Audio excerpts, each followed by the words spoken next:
Hello, everybody. Welcome to episode 133 of Shunya One. We're talking to Dhrupad Karwa today. Dhrupad's an old friend of mine. I've known for many years. One of the smartest guys in the Bombay tech scene. He has a company that he had started a few years ago called HaikuJAM, which has sort of pivoted into a new company called Get Inspo. But really fascinating journey on both of those companies. Let's get right into the conversation with him. Hey, welcome everyone. Hi, Drupad. How are you doing? Hey man, I'm wonderful. Really excited for this conversation. Awesome. Thanks so much for taking the time. And I know you and Amit obviously know each other for a while now, and you guys have been chatting for a bit about doing this. Yeah, I think we were first talking about doing this before we took our extended break. The first Pre-COVID. The first extended break before that. Oh wow. yeah.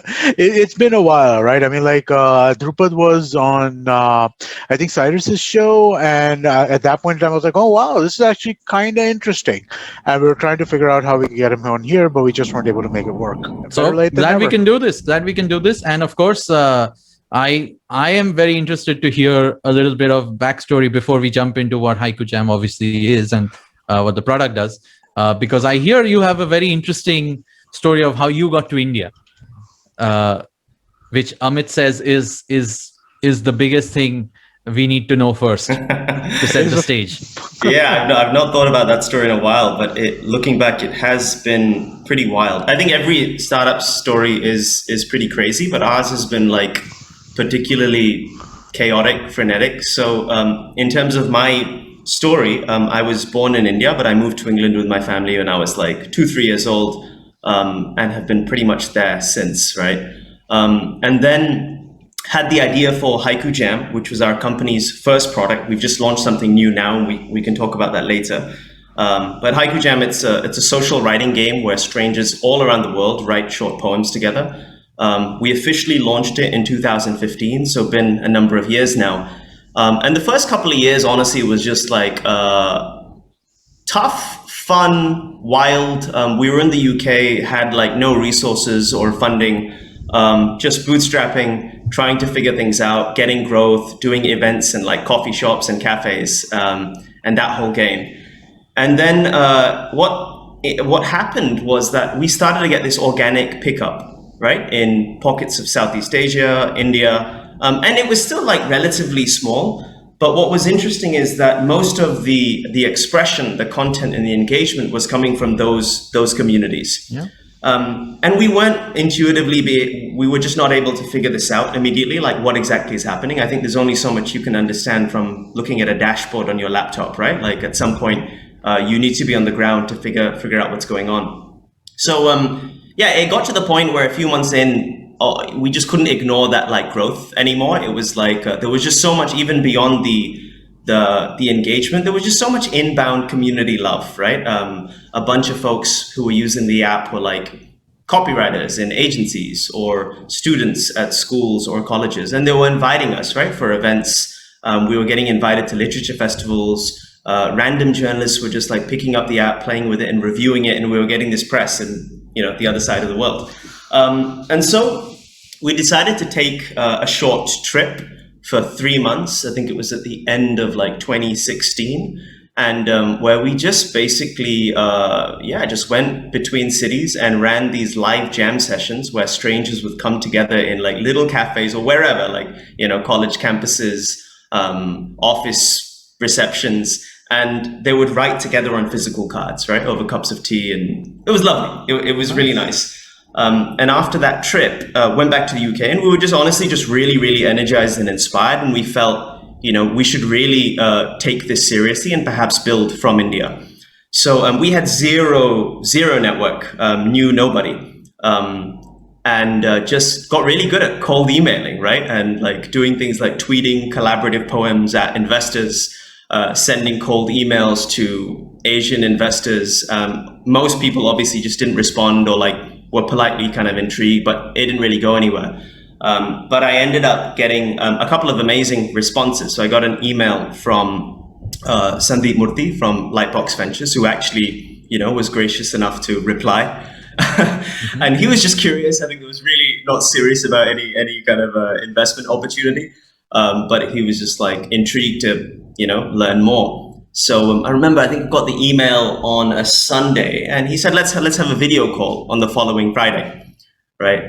So I did. We had like a 2-hour long video call with him and the team, which was just really fun, like really good vibes. And but again, I think he was just a nice guy. So he was like, this sounds great, man. It's still very early because you're so small. We're typically a later stage fund, and you're of course in London.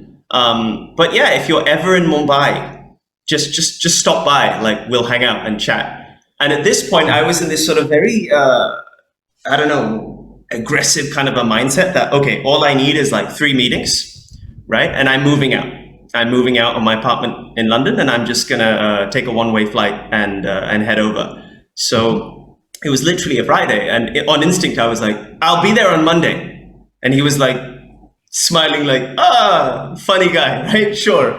But left it at that. And I actually, took a flight out on Sunday night from London and told my flatmate that, look, I'm off. Like, here's the remainder of the rent. Left, just packed my stuff and arrived in Mumbai on Monday morning. And on the way to my, was going to crash with a friend for a while, and on the like straight from the airport, went straight to Lightbox. Wow. Without a meeting, just looking like very sweaty and tired and clearly like disheveled. And I asked like the receptionist, hey, can I, I'd love to meet Sandeep. They're like, do you have a meeting scheduled? I'm like, no, but he told me that, if I'm ever in Mumbai, like, come and say hi. So yeah, and he met me and he was like, have we met? I was like, I'm the guy we spoke on a few days ago. And he was like, oh, so you actually came, right? And it was just, that was the first kind of interaction. And then, he just let me use his office space for like a few weeks. We were growing the community a lot during this phase, doing loads and loads of, again, live sessions and just localizing the app. And I think 5-6 months later, we closed a seed round led by Lightbox and Social Capital, and a few others participated. And during that phase, I think I met Amit as well. He was one of the first people I met through Lightbox. So yeah, that was what brought us here in 2017, and you not looked back since. It's been wild. Wow. And before, again, I want to understand the product and the sort of the market fit that you guys have, right? Because again, it's not one of your most I would say it's, of course, now today in the creator age, I think you guys were talking about creator economies in general.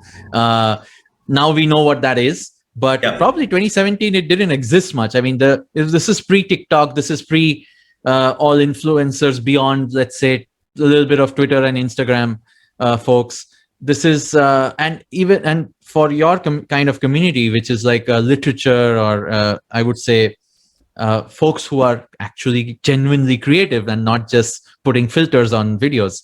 So they are that community was pretty small. Really dismissive towards very cynical. Very cynical. Just saying it as it is. Listen, as an influencer, Shiladitya, you should be more supportive of your own community. I will.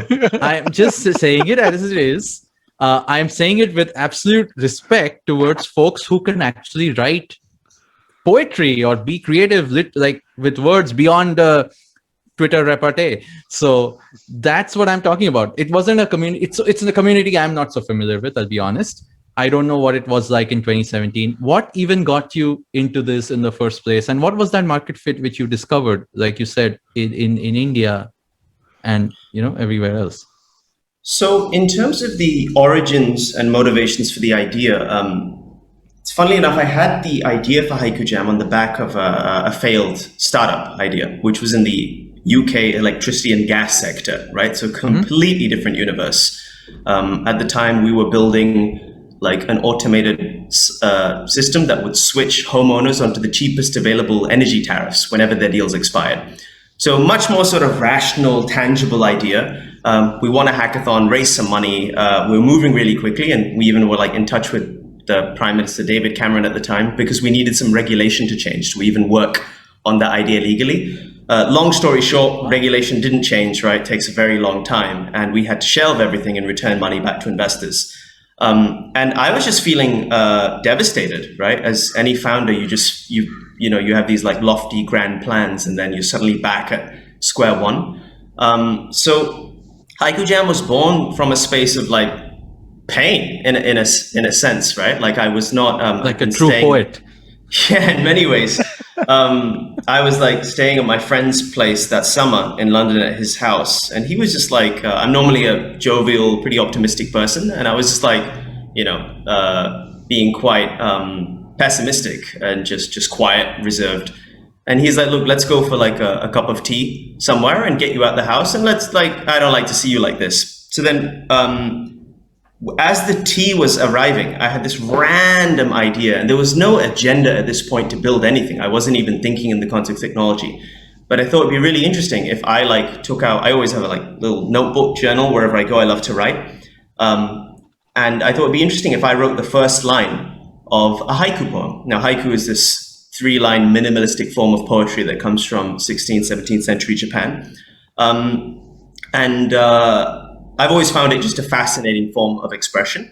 So I wrote the first line of something, and I thought it would be really cool if Shubham, my friend, writes the next line, right? Because at this point, I just want to get out of my own head, right? I'm not like satiated at all by my thinking or emotions, and I just want to like see where he takes this like incomplete, spurious thought.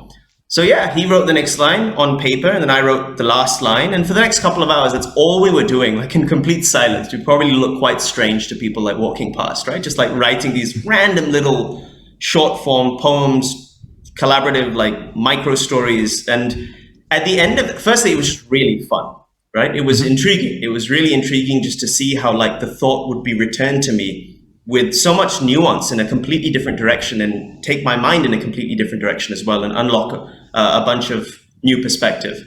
It was also just like cathartic, therapeutic, right? Just expressing yourself in a way. And by the end of that jamming session, I just had this urge that what if I could connect like this, right? Not just with Shubham in a tea shop, but with a school teacher in South Korea, and then an artist in San Francisco. And then the context that the connection wouldn't be like static social media, right? Because I always had this complex relationship with social media as well, like growing up. And as a student, like I was off Facebook for most of university. I kind of like the fact that you have these tools to connect, but I also didn't feel a great sense of connection. I'm like, I've got these 600-700 friends, however many, and I know like 4 of them, right?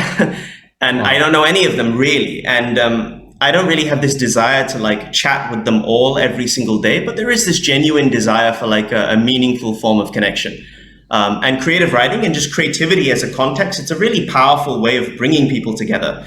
So I thought, it was just that was the idea. Wouldn't it be beautiful if I could share a thought and let it just go around the world and connect them with some strangers in the process? And that inspired the first version of the app that I built with my college friends, and then launched it in London, and it was crazy since then. So you were asking about HaikuJAM in India and the fit. So I think honestly at the time it didn't make much sense to us at all for a whole number of reasons, right? One was the early adopters weren't necessarily like quote unquote poets or like writers, right? Many of the folks who were using the app, they hadn't written anything since school. And that's why it was actually really special for them. And many of the sort of more highbrow poets, they sort of like looked at the app quite skeptically, saying this isn't poetry, right? This is not a little bit more purist in their, in their art and their worldview. And when we spoke with the folks who were jamming a lot, and they were saying things like the HaikuJAM, it just helps me feel less alone, right? Interestingly, in Asia, usage peaked really late at night, right? Like midnight, 1 a.m. And that's where people were sort of going to bed, right? Maybe alone, and just feeling like I have something to say, right? These are the same sorts of people who perhaps like when they were younger wrote in a diary or a journal. And now this was just a little bit more social. It was just a little bit more interactive, right? It was a little bit more fun than just penning a few lines in a page that you will never, ever read again. So they were saying things like, it's a really therapeutic experience. It's helping me feel less alone. It's helping me like build, and learn new words. And really importantly, it's helping me connect with strangers. So much of other social media is just like taking my existing, life and porting it in a digital context. But this is like a little almost secret Zen garden where I'm getting to meet completely new people. And that's really precious and meaningful for me. So, and then so many other insights along the way, like, young people who are telling us that, India is it's a melting pot of like old and new. It's very, very complex traditions, complex cultures. And a lot of people don't necessarily feel comfortable to talk to their family about what they're going through, right? And they found a lot of sort of a refuge in the app, that this is just a really safe and beautiful online space. Again, in a world of Instagram and TikTok, that's this all like non-stop, extroverted online party. This was just like a little beautiful quiet corner that they found. And we've just pretty much built from that. Thanks for that, Dhrupad. And like I said earlier, I have the utmost respect for creative folks like the folks, jamming on HaikuJAM, who are obviously, they're doing a lot more than they're the other influencer sort of social media folks out there. They're definitely, it's different creativity from just, I would say, writing a blog or writing a long sort of article, being a subject matter expert in something, or, any of these various online forms of expression. It is a very unique form of expression, the way I see it. And the way you've sort of built it, which is this, like you said, collaborative and very, very sort of building a community, building a sort of safe interaction through poetry.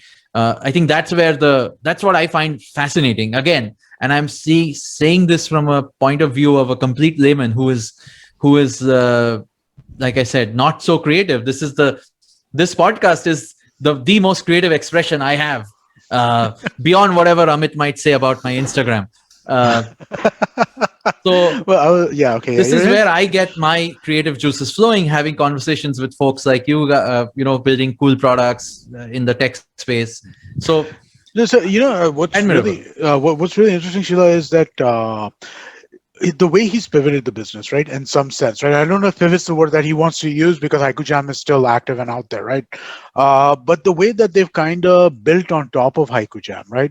And I remember we met at a Lightbox event. I feel like this was the one that they had in that opera house, not the one in their office. Right. But I feel like at that event, we were talking a little bit about like the germs of what you've turned Get Inspo into, right? Yeah. Where this idea of like, do you want to like let people tell people how you pivoted, right? Because I think that's, you built something first which was interesting, which was inherently creative, but which was also the kind of thing people will be like, "Acha, yeah, poetry kar rahe." Right. There's a little bit of that to it as well, right? Then this is nice. It's the quote unquote cute story, right? There was a little element of that in the way that the perception of that was, but how you kind of turned it into something which is like, really hardcore tech, right? And I think that that's really interesting. Yeah, sure. So it's been, I think, about a year and a half ago now, even 2 years. We were figuring out what's the next step, right? Because HaikuJAM, I think it was close to touching at the time, I think 700,000-800,000 creatives that had published, millions of lines, and every second there was like a couple of lines published around a topic. And we're at this fascinating sort of fork in the road for the company, because on the one hand, we had built something really beautiful and it had reached a level of scale. Right? It wasn't as if it was just like a few of our friends back in London using it still. There were like strangers all around the world who'd really made it a part of their day. But at the same time, we hadn't necessarily cracked a business model. We'd done a lot of cool, like we had this lovely challenges portal in the app where brands, and organizations would host challenges around topics, and it was fun. But by no means was it sustainable. We seem to be hitting like a little bit of a growth ceiling. But at the same time, it was, I also struggle to use that word pivot, because in many ways it was, but also it was just like a very natural evolution of everything that we'd done. And it was in line with one of the very early ideas we even had around HaikuJAM, right? And I remember in our very first chat, I think even on the first podcast we did, I spoke a little bit about this, that we always had this kind of hypothesis that, creative writing, poetry, collaborative expression, these are all lenses into the human subconscious, right? And if you can get people creating at a level of scale, that repository, that corpus of expression is inherently like fascinating and super potentially valuable, right? And in a number of contexts, whether it's mental health, wellness, trying to understand the mind, creative industries, marketing. But until you actually have that critical mass of scale and content, it's just a pipe dream. There's not much you can really do, right? So we got to a point where we realized that for us to really evolve HaikuJAM now, we have to get a little bit more serious about technology, right? We have to invest in natural language processing. We have to start investing more in data science so that we can actually understand the text and the expression itself, not just the community. So it started, we started running experiments, right? We hired one like junior data scientist, and with him, we started just understanding the corpus, right? So we actually, at this point, we'd worked with a bunch of brands and agencies just for HaikuJAM challenges. And we went back to some of those folks saying, look, give us a word, give us a theme, and within like 24 to 48 hours, we'll, maybe provide you with some insights and inspiration around that theme based on our analysis. So one of the first brands to try this out was Baskin-Robbins, right? Where they said, okay, we want to understand what does ice cream mean to millennials in India today, right? So we're like, okay, give us the weekend. And we found that there was something like 80, 90,000 lines in the app published about ice cream that also expressed happiness. We mined them, we analyzed them, we spun them together in like a 40, 50 page report and sent it across. And they were just like mind blown by the things that we were able to find, right? Let's take a quick break. And when we come back, give us some examples of some of those kinds of insights, right? Sure. Yep.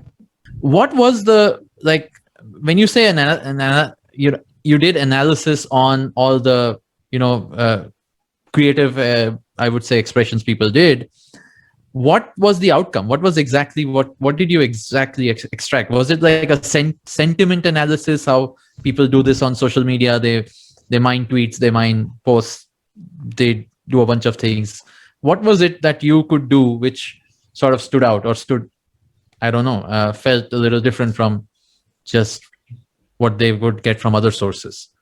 So what we did was we analyzed the writing, and we also analyzed and looked out for specific emotions, and then we presented, I think there was around 7 or 8 core findings, insights, and ideas, right? So one of the more I'll share a couple of memorable ones with you. So I remember we were invited to present this to Baskin-Robbins, the actual leadership in India and the agency, and we asked this question: can you guess the brand that is most associated with ice cream in India?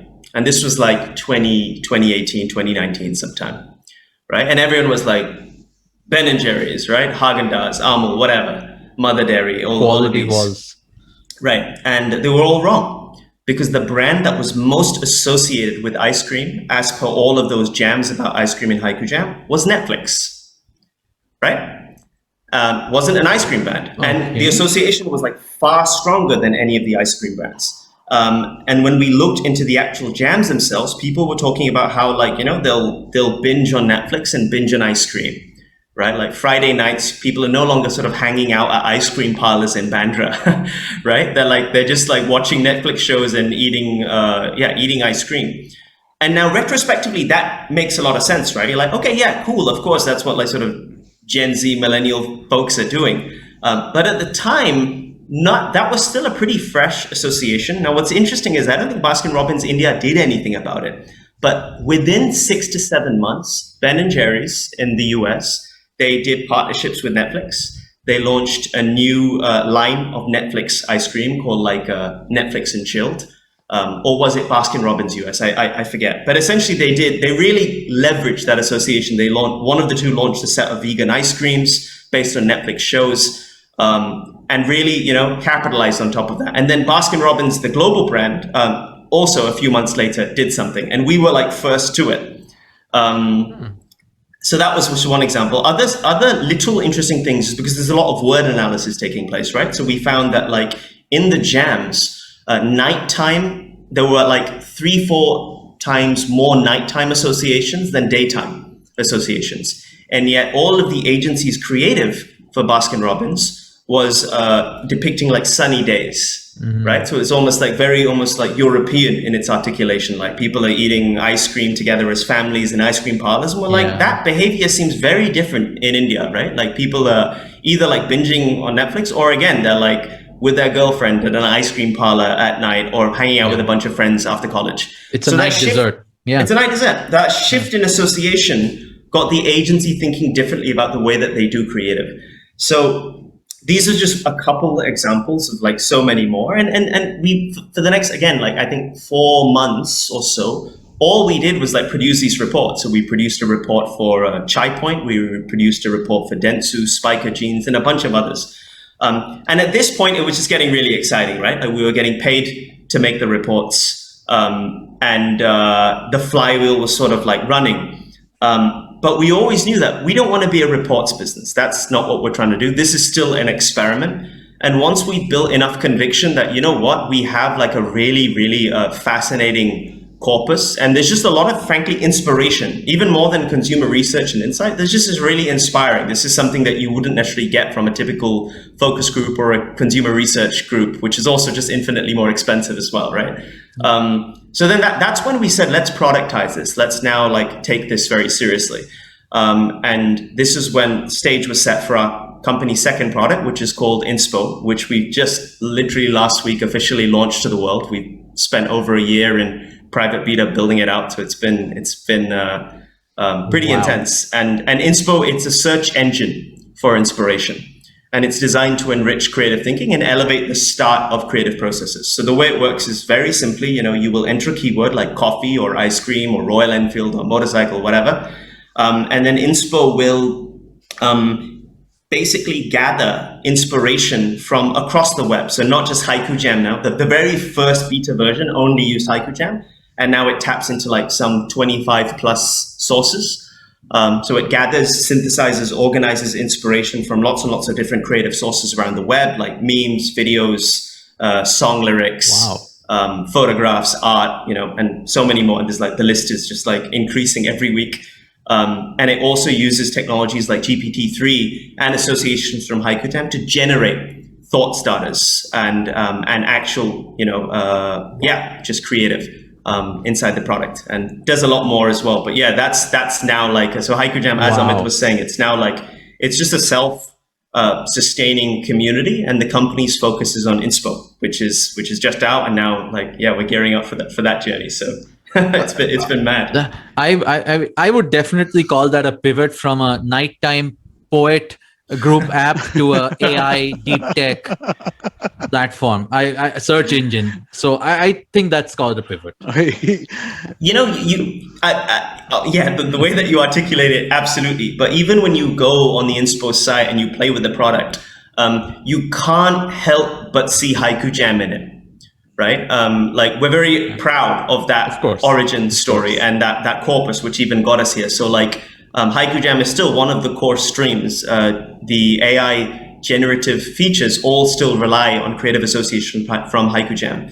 And what's one of the big things we're going to be shipping in the next 6 to 8 weeks is a creative community on top of Inspo itself. And this is literally a derivation of everything we've learned on HaikuJAM. So it will actually be like an AI human hybrid. So we're going to be launching this community that we're internally calling a community of inspirers, right? And these are human creatives who are on the Inspo site. And if you see like a topic that interests you, or a brand that set a brief, or let's say someone from Baskin-Robbins wants to understand what does ice cream mean, there and then on the Inspo site, you can publish some writing or some thoughts. And then that will be fed into the Inspo engine. So you're now not only as an Inspo customer getting access to like AI and all of these other external sources, HaikuJAM, but you're also able to tap into a living, breathing human community. So you can set a brief, and within a few hours or a day, there'll be actionable inspiration for you. So it's definitely like a big, it's a pivot and evolution, whatever you want to call it. But we definitely wouldn't have got here without HaikuJAM, right? Of course, and amazing. Congratulations. Like I said, it's a whole new world from the usual sort of tech that I see, and of course, in general, what you mentioned, right? You platforms using GPT-3 and this sort of AI generated content obviously has a seed somewhere in core human creativity, which obviously you guys are feeding it with. So amazing. Thank you. So Dhruv, you were mentioning the fact that Get Inspo is kind of like a thought starter, right? Yep. Could you dive a little deeper into that? Right? I mean, like, what are the kinds of ways that you're looking at starting thoughts? Not more than inspire, right? I mean, like maybe a few examples of the kinds of things that you guys see in that way. Yeah, sure. So the way it works, when we mean thought starter, so this is literally one of the many streams that Inspo provides. So once you've entered your keyword, in fact, even before then, so there's a number of ways you can get started on the platform. One is just by entering a keyword search, right, around something that, you're thinking about. So when you and I, Amit, were chatting the other day, we did a bunch of fun searches around podcasting, right? And like sound and stuff like that. What you can also do is we've built something that we call an inspiration calendar, which is, again, just a result of everything we learned during the beta, where we have literally crawled moments that will be relevant for marketers and content creators. So this is a comprehensive, like localized calendars, for instance, like World Chocolate Day, World Environment Day, right? And it will also pull trends from Twitter and from Google search. So on a daily basis, you can see like, okay, lockdown recipes is trending on Twitter, right? And that will all be in front of you. Now, the beauty of it is that it's not just like everything in Inspo is like a big rabbit hole, right? It's not just a piece of information that you process, like you can click on it. So you click on it and then it will generate inspiration based on that. So when you generate anything, whether it's for a keyword search or clicking on an event, one of the things that you can see are GPT-3 powered thought starters. Okay. So these are basically lines of like, think of them like micro copy, right? With some little image in the back. And it's the purpose, again, is not to solve all of your campaign problems, right? It's just to get your thoughts started and to offer you like a very broad spectrum of like creative perspectives around what it is that you may be thinking about. So for example, if you search coffee, one of the really fun thought starters was like, let me see if I remember it. Tea leaves predict the future, but coffee beans make the future. Right? Now, to get something like that within a few seconds, it's like, damn, that's pretty cool, right? Ahead of World Coffee Day or some like brainstorm that you're having. That's great. And then you can literally get these, on tap.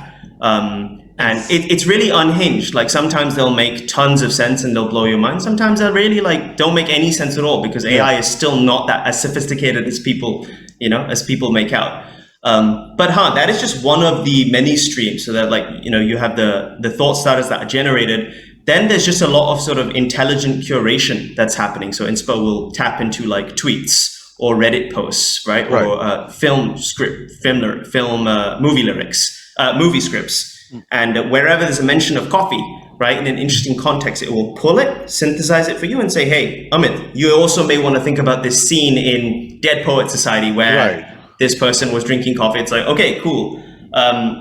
It's like we just want to make sure that, again, you just never run out of inspiration again. That's a really lofty goal. And I appreciate inspiration. It's a complex, intangible process that goes well beyond just software.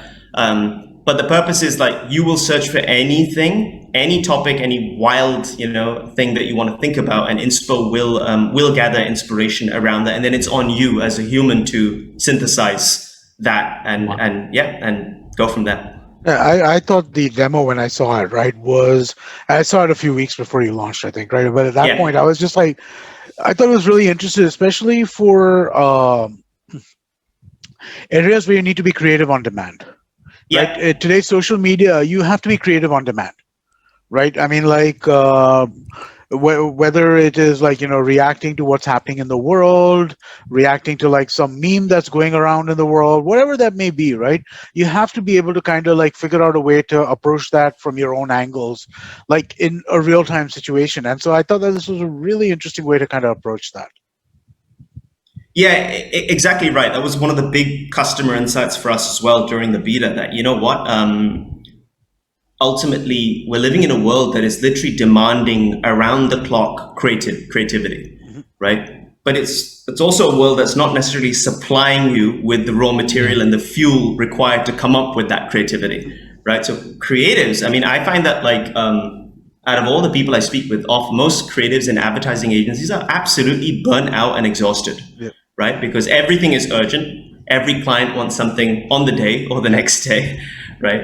And the tools we use are like completely archaic, at least at the beginning of the creative process. So at the start, we were chatting a bit about the creator economy, and there's an explosion of tools, I'd say, downstream, right? When you're actually executing and doing creative work or distributing it or monetizing it, yes, there is so much activity.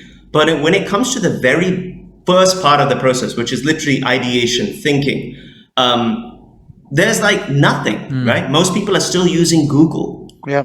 And Google was designed to inform you, not to inspire you, right? It's like a popularity contest of links. It will get you like, the most popular links about your topic or your keyword. But oftentimes those are the least inspiring, because creative thinking, it's about, it's non-linear and also gathering random points of inspiration from like forgotten pockets of the internet. And I feel this is also one of the reasons why like it really worked to be built on top of HaikuJAM, because HaikuJAM was also like one of those little pockets that we built out. Yeah. Right. A little pocket of like 100 million lines, and that set the foundation, and now it's just being built on top of that. So brilliant. I have to say, I mean, what you just said, right? There's no source, or there was never a product or a tool or a platform like this for sort of generating creativity. And I think we are at a point of the internet in general where, I mean, or actually we've crossed that point a long time ago, that there is just too much information. You'll never find something pure, truly inspiring. And the example you took is actually, it cuts across industries. I think the smartest blog writers or the smartest people in the creative field today across industry is the ones who can Google the best. So and that's not no, but and this is so much. There's so much truth to this, right? I was just thinking about it. So I mean, like, this is Shunya One. It's a podcast listened to by techies, which I think intersects deeply with like general geeks. So I'm gonna quote a very obscure, for most people, kind of thing, right? But have you guys ever read Brandon Sanderson, the guy who completed the Wheel of Time? He has an amazing series called The Way of Kings. And there's a very critical plot point over there where they ask the question, what's the most important step of your journey? And the answer is the first one, right? And this is that, right? This is basically giving you that first step on the creative thing that you're trying to do. And I think that it's interesting that you've approached it from that angle. I'm gonna read that. That sounds incredible. Well, it's a book. So I mean, like, sorry, no, I don't want to misrepresent the book. It's a big fat fantasy book, right? Yeah, no. It's not like a philosophy book or anything like that. But this is a part of the people have to answer certain questions. This is the answer to that question, which I thought kind of really fits well here. No, it does, and don't worry, man. I love to read fiction, love to write it. I feel like the world would be better if we read a lot more fiction, and there's a lot more to learn in fiction than there is from, let's say, just typical sort of business and how-to books. But that's a really fascinating way of articulating it, and it's something that, it's definitely a deeply held belief for us as well. We found that oftentimes workplaces and creative teams are just uninspired, right? And then when you have the right inspiration, it unlocks a level of energy and enthusiasm that seem to have just come from nowhere. It's almost like this invisible energy source that you just tap into, right? But and I'm sure we've all experienced this, right? When you have a good idea for a show or a podcast, it could be 3 a.m., middle of the night, like you need to sleep, but you're like suddenly wired and you're like, let's go. So I feel there's so much, it leads to just a lot more fluid and a more seamless creative process if you can just fix that first step. Because oftentimes, I also feel like we live in a world now today where on average we see, I forget the stat, but it's something like 10,000 ads in a day, right? 10,000 pieces of content and ads in a day. There was some random report about this, which is sort of believable. Like if you actually stack it up, like there's, whether it's 10,000 or 5,000, it's a lot, right? And yet most things don't resonate at all, easily forgotten. And it's not necessarily because they were produced badly, right? It's not like they lacked polish or the execution was poor. Oftentimes, it's all like really, really sort of high fidelity, polished content, but the fundamental idea was just uninspired, right? It just didn't move your mind. It didn't move your heart at all. And so if you can, it feels like if you can just fix that very first step, which is just, fix. It's like drinking coffee and stuff, right? If you don't have good beans, it almost doesn't matter what you do with them afterwards. Like you've not got good beans, man. The output will not be tasty. It won't be a good experience. But if you can just source the right beans, then anything that happens later will be it will just lead to better outcomes. 3 coffee freaks. So everything you mentioned, Dhrupad, I mean, obviously this is something which clearly was a gap in the market per se. You found some great product market fit, obviously with a lot of creative professionals who need inspiration on an ongoing basis. And I'm guessing even like individuals who are, building content for whatever platforms that they're working on. From a tech standpoint, you explained the AI piece, you explained how it's mining data, how it's organizing data. What is at the core of all of this? What is it that you think you have a moat in? Like, again, everyone's in some sort of data mining business today because there is just so much data in everything, right? Whether it's video, whether it's audio, whether it's podcasts like ours, or blogs and content and text and so on. Where is the moat, you think, in the kind of platform you've built? And is it still in the sourcing of that content? Is it in a lot of it is in HaikuJAM, or is it in just being fast enough to sort of gather these sources? Is it tweaking the algorithm? How are you thinking about this? I'm sure this is a very VC question, and you raise money, so I'm sure you've already got this. Let's do some fundraising. No, but it's a solid question, right? I think the core moat, I would say, lies in the sourcing. Right, it's the fact that this thing has been built on a very, very on a bedrock of really, really deep, insight and a deep, like a very, very vast corpus of expression, which continues to grow. Right, every second that continues to grow around like every topic under the sun. Now, on top of that, we are going to be building like a native community on top of Inspo as well. So you can see how we are thinking about the moat. It's not just a case of using or building models and technologies, but it's again, coming back to the core source and input itself. If we can ensure that is innately inspiring, the system will do the rest. Now, that said, over the last few months, especially as we've been gearing up to launch, we've almost unconsciously built up a bunch of other moats, which are simpler, but equally valid. For example, it takes a lot of work just to clean data, right? From other sources. It's not just a case of pulling tweets and Reddit posts and images from Unsplash and slapping them onto an interface. There's a lot of fundamental work that is required to clean them up and to ensure that they are contextual and relevant. Right, so we've built a bunch of in-house technology that helps with the cleaning up, helps with just reducing noise, synthesizing, and then a bunch of things that we've done using GPT-3, and then on top of GPT-3 as well. One of the features inside Inspo is something we call an AI lens, right? And a lens, this is just this is just fun and cool. So a lens is basically if you want to get something in the context of a brand or some other theme, you can apply a lens. So for example, let's say, again, you do your coffee search, theme of the conversation, coffee, right? And you apply a Netflix lens, right? Or a COVID-19 lens. You will get inspiration and thought starters about coffee, but in the context of that lens, right? You will see it through the context of that lens. So for example, filter. one of the, we applied the Netflix one a while ago. I think it's one of the examples on our site as well.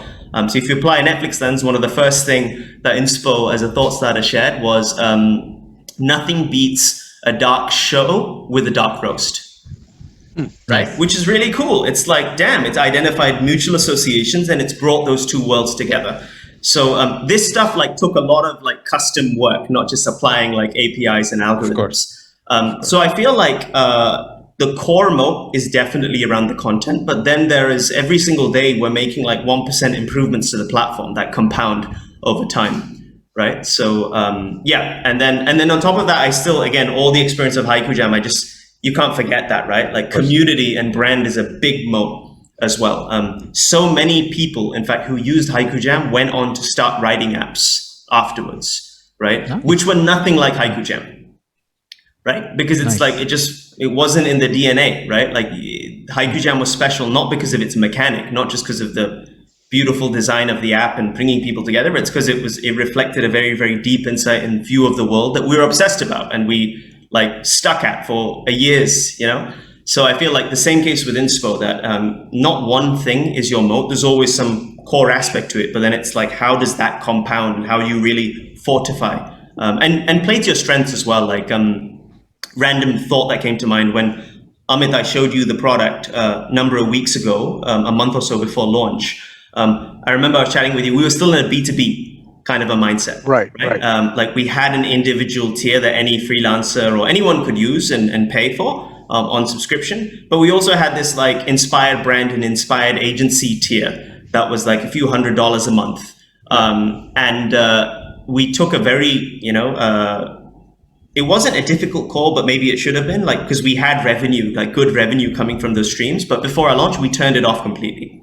Okay. Right. Because we said, the focus is too scattered, right? Like as a culture, we are not really designed to crack like B2B and enterprise sales. It's just not in our DNA. It takes too long, right? The sales cycle is horrible. It's a different beast. I'm sick of like having these calls with CFOs of agencies and talking about inspiration. You know what I mean? They're not the customer, not the end user. And it's just too difficult. It's like, did you realize the two people you're talking to on this call and what they do? We're B2B salespeople. All day long. No, but I respect it. And I think it's great if you can do it well. And ultimately, if the unit economics work for you, right? Like for us, it was very simple that like, this is taking a long time to convert, let's say a Geo or a Flipkart. And the check that we're getting does not, it's just not reflective or commensurate with the amount of time that it's taking. I would say they don't even know how to buy you yet, to be honest. Exactly. They don't know how to buy inspiration platforms. So no one does. Very few CFOs know how to price it. Exactly. It was just like, all my time was in sales instead of like community building, product, growth. Yeah. So we said, you know what? We are really good at building beautiful creative products, right, for the world from India. And just having, one-to-one connections with our customers and community. Let's just do that and get to a level of scale. We will figure out B2B and brand solutions later, with more funding or as we evolve. So, can't remember why I brought that up. I hope it wasn't just to show off. Probably because you were trying to demonstrate how cheap I am when I was telling you it was too expensive. No, not at all. Because you were right. You were completely right as a line item, right? Like $500 a month for individual brands. It was a question. Yeah. But now we've gone all the way. We've taken it in a completely different direction. Now, like it's a freemium product. Anyone can do any number of searches. And for the cost of a pizza a month, $10, you can get access to unlimited content. And some of the custom stuff that we've built. So now it's like, I think, more in tune with who we are. So yeah, this stuff matters, right? Like it's not just about the model. It's like, what are you positioned to do really well? Like we are positioned to build like real and human brands really well. So let's do that. We're not positioned to do enterprise sales well. Like none of us have a lot of experience. I don't think we're patient enough.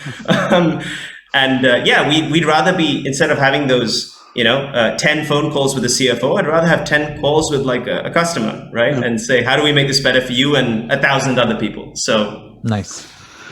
Very cool. Very cool. I mean, this is, like I said, it's a whole new dimension of tech for sure. And I can imagine a bunch of ways in which you'll probably scale the product. But you're right, probably not to think about the B2B customer, because I don't think they're ready yet. That's why creative agencies exist today, because a company can't figure out what to do and market themselves. So yes, what's next, Dhrupad? I mean, just as a shout out, are you guys scaling? How are you scaling? Are you hiring? What does the next 6 months, 12 months look for you? What kind of milestones? Like, just closing thoughts. Main singular objective, actually, right? We've put a lot of heart and soul and love, sweat, tears into this product, and it's now out there. So getinspo.co is the site. We'd love for anyone and everyone to come and play with it. Like, it's designed, again, for anyone to try it out and use it every day. If, let's say, you're from a creative industry and you're looking for inspiration, or whenever you're working on something or you're looking to get something started, it's still a great entry point to any creative process. So yeah, just check out the product. We're not aggressively or actively hiring at this point, I think, but if people see a fit and would like us to be a part of the journey, do reach out on Twitter or email, wherever. And from a fundraising standpoint, I think Q3, Q4 this year was when we're going to be thinking about our next round. Until then, just building lots of momentum and helping the world get inspired, right? That's what we're doing. Awesome, great. And I'll just remind everybody really quickly, we really do appreciate subscriptions or likes or whatever it is on whatever platform you're listening to, right? That really does help us out. So please, please, please do subscribe on Apple or Spotify or wherever you're listening to this. We would really appreciate that. Absolutely. And Dhrupad, thank you so much for, inspiring all of us, I hope. And everyone listening to obviously go try out Inspo and maybe get their own creative juices flowing. Definitely a new line of thought for me. I'm going to try it out and see where it goes. Thanks so much for this. This was a very interesting new perspective of tech, I have to say, that I did think. I didn't even know this was a problem, to be honest, right? And now, once we spoke about it, I realized there's so much yet to be solved. So good luck to you and to the whole team. Thanks so much, guys. This was an amazing conversation. Lovely way to spend a Wednesday afternoon. So thanks. Thanks. Cheers. All right.